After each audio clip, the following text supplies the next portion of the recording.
Olá, pessoal, boa noite. Eu estou gravando esse vídeo agora, meio fora de horário, em substituição à live de ontem, que eu acabei não conseguindo fazer por conta da minha internet, e para que vocês tenham um norte aí para a realização do exercício que a Ana Paula postou hoje mais cedo. né. Ah, eu estou gravando essa hora porque eu estava com a turma do TST, com eles eu fico 3 horas e meia direto no Skype, então se eu conseguir agora terminar, aproveitei o embalo para falar com vocês, tá? Para passar essa orientação. Então, na verdade, isso complementa a primeira aula sobre o sistema de gestão de qualidade que a gente conversou, e a gente vai trabalhar com as particularidades do sistema de gestão de qualidade diante dos demais sistemas de gestão que a gente já trabalhou, que a gente já desenvolveu. Então, o que difere aqui, para a gente começar? O sistema de gestão de qualidade, como eu falei na primeira live, ele não precisa ser aplicado à empresa como um todo. Eu posso segregá-lo por processos. Então, para que isso seja feito, mesmo que eu queira aplicar meu sistema de gestão para toda a organização, ainda assim eu preciso fazer um mapeamento de processos.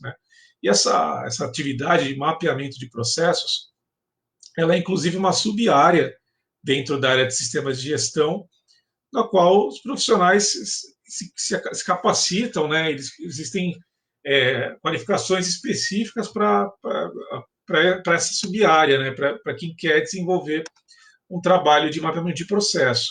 Existem cursos na internet, cursos que vocês conseguem pesquisar nos órgãos certificadores, e é bem legal quem gosta disso, porque agrega aí o uso dessas ferramentas de qualidade de uma maneira bastante ativa. Eu fiz um curso de mapeamento de processo pela Fundação Vanzolini, eu fiz em 2017. Um curso bem legal, A empresa que eu estava pagou para mim na época, eu não conseguiria arcar do meu bolso, mas é um curso que valeu bastante a pena, Você começa a ver a aplicação dessas ferramentas de uma maneira bem prática. Bom, então, processo, Como é que a gente entende um processo? Processo, se a gente for olhar no dicionário, é uma atividade, um determinado a fazer, A gente vai estruturar processo para fins de sistema de gestão de qualidade, considerando a subdivisão dele em 5 partes, 5 caixinhas. No slide tem até essas caixinhas desenhadas para a gente entender. Então a gente começa, o nosso processo não é que ele começa, qual é a raiz dele? A raiz do processo são os meus fornecedores. Meu fornecedor, ele pode ser um fornecedor interno ou externo. Quando a gente está falando de fornecedor aqui nesse caso, a gente não está falando de uma maneira literal, não é necessariamente um fornecedor, um prestador de serviço, ou um fornecedor de um produto. Pode ser dentro da minha organização um fornecedor, alguém que me forneça insumos para que eu realize o meu processo. A segunda caixinha vai ser a caixinha das entradas, que são todos os insumos, as matérias-primas, os materiais que eu preciso, ou informação que eu preciso para desenvolver aquele meu processo. O processo em si é o processamento, a terceira caixinha, e dele vão ter as saídas. Então, eu tive fornecedor, entrada, processo, saída, que é o que eu gerei a partir daquele meu processo. E, por fim, até uma questão lógica, eu tenho os meus clientes, que esses clientes vão ser também de origem interna ou externa. Então, se a gente imaginar qualquer exemplo, qualquer atividade que a gente possa pensar numa uma empresa, ou mesmo no nosso dia a dia, sempre vai ter fornecedores, entradas, processo, saídas e clientes. Sempre a gente consegue desenhar, mapear o processo considerando isso. Então, se pegar, por exemplo, um processo de folha de pagamento, qual seriam os meus fornecedores? O que eu tenho? Eu tenho a parte de informática, que cuida do espelho de ponto, que manda a informação, a infraestrutura da empresa, e a partir daquilo eu tenho meus próprios funcionários que registram seus pontos, que entregam seus atestados médicos.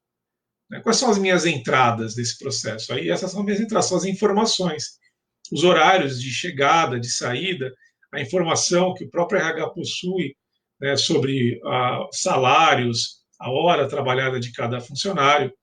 Aí eu tenho o meu processo em si, que é a geração da folha de pagamento, as minhas saídas, que é um relatório de ponto, olerites, salários pagos para os trabalhadores. Né? E quais os meus clientes desse processo são os meus funcionários, né?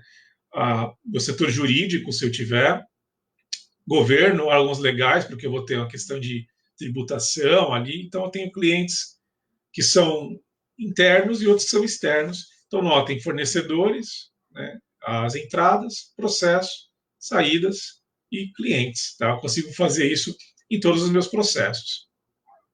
E a partir disso, né, eu criando essas caixinhas, né, e entendendo o meu processo dessa maneira, eu começo a criar intersecções, né? Ou seja, um processo se cruza com o outro, né? E esses processos eles não vão ser independentes, eles vão se correlacionar dentro de uma estrutura que não necessariamente vai ser linear. Eu tenho processos que perpassam outros processos, né? Então eu tenho um desenho de processos. De colocar aí na internet, no Google, vocês encontram, né, um mapa de processos. Vocês vão ver que é uma coisa bastante ampla, né? Você consegue ver ali realmente o funcionamento de uma organização com base nos seus processos. E eu entendendo isso, eu mapeando os meus processos, eu começo a perceber, a entender quais são os locais desse meu processo que precisam de controles, né? Como é que eu vou controlar esses meus processos? Então, eu aplico controles nos meus clientes, nos meus fornecedores, eu aplico controles às minhas entradas, eu aplico controles às minhas saídas e eu aplico controles aos meus clientes. Então, eu consigo aplicar controles de qualidade, né, aplicar ferramentas de qualidade em qualquer um dessas etapas do meu processo. Qualquer uma dessas etapas. Tá? Eu consigo aplicar controles relacionados à qualidade do meu fornecedor, à qualificação dele, à homologação dele, interna ou externa. Eu consigo aplicar controles aplicados ali às minhas entradas, né? A qualidade das minhas entradas, a minha saída, verificando justamente um feedback, se o meu processamento saiu adequado, e controles ali nos meus clientes, né?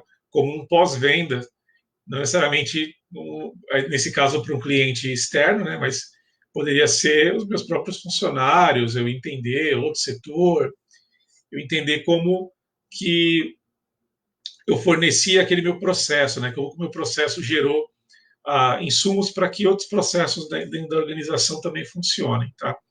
E aí, nessa de controlar os diversos pontos do meu processo, entram as ferramentas de qualidade.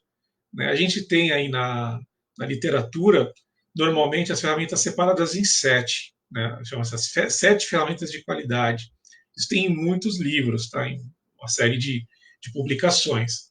Mas não são somente sete, né? Que existem sete ferramentas que são as básicas, porém existem mais. Eu coloquei para vocês, no exercício, a missão de vocês fazerem uma pesquisa, né, sobre uma das ferramentas de qualidade que eu listei. Tá? Se tiver alguma outra ferramenta que vocês encontrem que não está lá, pode ser usado também, tá? Coloquei, fiz uma geral ali, coloquei em torno de 10 ferramentas de qualidade que são mundialmente conhecidas, que são ferramentas de uso público, que estão nos livros, que estão nos manuais, nas cartilhas. A gente consegue encontrar como elas funcionam. Então, eu pedi para que vocês pesquisassem uma delas. Eu quero que vocês escolham uma delas e elaborem um texto, né, uma dissertaçãozinha, que fale um pouco sobre uma dessas ferramentas a critério de vocês. Então, eu coloquei ali o histograma, eu coloquei o diagrama de Pareto, coloquei o diagrama de Chikawa, coloquei cartas de controle, fluxograma de processo, coloquei 5S, coloquei a matriz de Gucci, coloquei o 5W2H. Acho que é isso, algumas outras que eu não lembro, tá? Mas eu coloquei essas ferramentas, né, como alternativa, e algumas outras são em torno de 10. Aí a missão que vocês têm é pesquisar essas ferramentas, uma delas, né, a critério de vocês, e aí eu quero que vocês coloquem nessa pesquisa que vocês vão montar nesse texto, primeiro, o histórico do surgimento dessa ferramenta, então, de onde ela veio, né? Muitas ferramentas da qualidade vêm de origem militar, mas contem um pouquinho dessa história, né? De como que a ferramenta surgiu. Quero que vocês falem sobre a aplicação e o funcionamento básico delas, né? Então, onde que se aplica essa ferramenta de qualidade, que tipos de situação ela se aplica, que tipo de problema ela visa sanar, ou que tipo de situação ela visa controlar. Expliquem o funcionamento, como é que funciona, basicamente. Imagine que vocês vão explicar isso para uma outra pessoa, realmente, né? Expliquem como é que se usa, qual que é o passo a passo básico ali da utilização. Eu quero que vocês coloquem um exemplo de como poderia ser aplicado essa ferramenta na empresa alvo do projeto integrador, no caso na ONG lá Sem Fronteiras. Quero que vocês coloquem um exemplo de como poderia ser aplicada uma dessas ferramentas lá, né? O que daria para fazer? O que daria para aplicar? Então, façam um exemplo, citem um exemplo da aplicação, né? Ou seja, apliquem a ferramenta em um determinado processo, em uma determinada circunstância da ONG. Ou seja, deem um exemplo da aplicação dessa ferramenta usando como base a ONG. E referências, né? Eu quero que vocês coloquem referências bibliográficas, de site, não precisa ser padrão ABNT nem nada, mas eu quero que vocês referenciem de onde vocês estão tirando essa informação. Né? Se foi um vídeo do YouTube, o que ajudou vocês a construir esse conhecimento, tá bom? Então, essa é a missão. Eu vou ficar à disposição de vocês para a gente conversar. Na segunda-feira a gente se encontra às 20 horas, né? Se a internet permitir, se der tudo certo.